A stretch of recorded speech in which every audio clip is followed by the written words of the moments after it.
جمیلہ پر ہراس طاری ہوا۔ اس نے کہا، لیکن میرا قصور کیا ہے؟ ابا، تم کیوں مجھے دفن کرنا چاہتے ہو؟ قیس نے کہا، ہماری خاندانی عظمت، ذاتی غیرت ہم کو ایسا کرنے پر مجبور کرتی ہے۔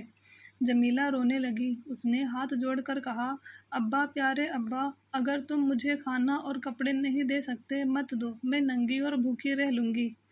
آہ ابا، ابھی مجھے دفن نہ کرو۔ یہ کہتے ہی جمیلہ قیس سے لپٹ گئی۔ اس کی نرگس آنکھوں سے آنسو کی دھارائیں بہنے لگیں۔ قیس کے چہرے سے خشونیت اور درشتی کے آثار ظاہر ہوئے۔ اس نے کڑک کر کہا، ابھی دفن نہ کروں تو کیا تجھے اس لیے زندہ رکھوں کہ تو بڑی ہو کر بیاہی جائے، کوئی شخص میرا داماد بنے، تمام عربوں کے سامنے میرا سر ذلت سے جھک جائے؟ کبھی نہیں۔ ہمارے خاندان میں کبھی کوئی لڑکی زندہ نہیں رکھی گئی۔ جمیلہ کا خوبصورت چہرہ پھیکا ہو گیا۔ شدت غم سے آنکھیں آنسو بہنا بھول گئی۔ موت کی بھیانک صورت سامنے آ گئی۔ وہ جلدی سے اپنے ابا کے پاؤں میں گر پڑی۔ اس نے کہا، پیارے ابا، مجھے بچا لو۔ آہ، میں تمہاری کنیز بن کر رہوں گی۔ بے درد باپ نے جمیلہ کو اٹھا کر گڑھے میں پھینک دیا۔ گڑھا گہرا اور تنگ تھا۔ جمیلہ منہ کے بل گڑھے میں جا کر گری۔ قیس نے جلدی جلدی ریت گرانا شروع کیا۔ جمیلہ اٹھنے کی کوشش کر رہی تھی، لیکن ریت اس تیزی سے اس کے اوپر ڈال رہا تھا کہ اسے اٹھ کر کھڑے ہونے کی مہلت نہ ملتی تھی۔ بے گناہ لڑکی چیخ چیخ کر رو رہی تھی۔ ظالم باپ کی خوشامدی کر رہی تھی، کہہ رہی تھی، پیارے ابا، رحم کرو، مجھے بچا لو۔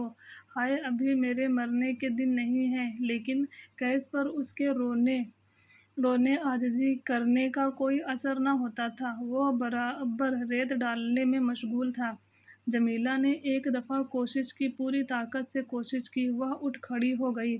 اس کے سر میں، تمام جسم میں ریت بھرا پڑا تھا۔ آنکھیں نہ کھلتی تھیں۔ اس نے روتے ہوئے کہا، ابا، میں ہاتھ جوڑتی ہوں، مجھے بچا لو۔ بجائے اس کے قیس کو اس پر رحم آتا، اسے اور غصہ آ گیا۔ اس نے جھٹکا دے کر اسے گرایا اور اس پر تیزی سے ریت الٹنے لگا۔ جمیلہ کا دم گھٹنے لگا۔ وہ چیخنے اور چلانے لگی، مگر ان وحشی درندوں انسانوں میں ایک شخص بھی ایسا نہ تھا جس کے دل میں رحم و کرم کا مشابہ ہوتا اور اس معصوم لڑکی کو بچانے کی کوشش کرتا۔ رفتہ رفتہ اس کی آواز کم ہونے لگی اور اس کے اوپر ریت کا انبار لگتا چلا گیا۔ جب گڑھا پورا ہو گیا تو آواز بند ہو گئی۔ گھنٹے اور ناقوس اب پہلے سے بھی زور کے ساتھ بجنے لگے تھے۔ قیس اٹھ کھڑا ہو گیا تھا۔ اس نے گڑھے پر ریت کا انبار لگایا۔ اس وقت وہ خوش تھا، بڑا خوش، گویا کوئی نہایت ہی اچھا کام انجام دے کر فارغ ہوا ہے۔ اس وقت آفتاب غروب ہو گیا تھا۔ رات کی سیاہ چادر نے اٹھ کر انسانی سنگ دل اور تنہائی، کسادت قلبی کے اس ہولناک منظر کو اپنے دامن میں چھپا لیا تھا۔ جب رات ہو گئی تو سب لوگ مکہ کی طرف واپس لوٹے۔ غمزدہ سلمیٰ شدت غم سے بے حال ہو کر گشک کھا کر گر گئی تھی۔ اسے تن بدن کا ہوش نہ رہا تھا۔ چہرہ سست ہو گیا تھا۔ سانس ایسے مدھم چل رہی تھی کہ دیکھنے والے کو شبہ گزرتا تھا کہ چل بھی رہی ہے یا نہیں۔ وہ جس قدر غم کرتی حق بجانب تھا۔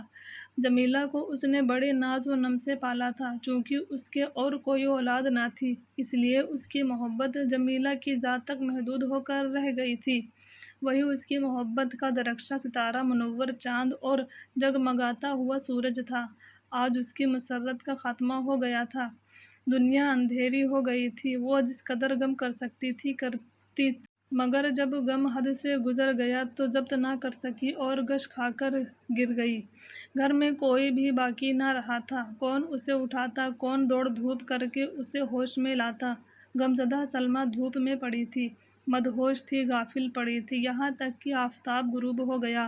دن بھر چلنے والی گرم ہوا قدرے ٹھنڈی پڑ گئی اور آسمان پر ستارے نکل کر چمکنے لگے۔ اس وقت سلمیٰ کو ہوش آیا۔ اس نے آنکھیں کھولیں اور ادھر ادھر دیکھا۔ گھر میں سناٹا تھا۔ وہ اٹھ کر بیٹھ گئی اور سوچنے لگی کہ وہ کہاں پڑی ہے، کیوں اور کس حالت میں پڑی ہے۔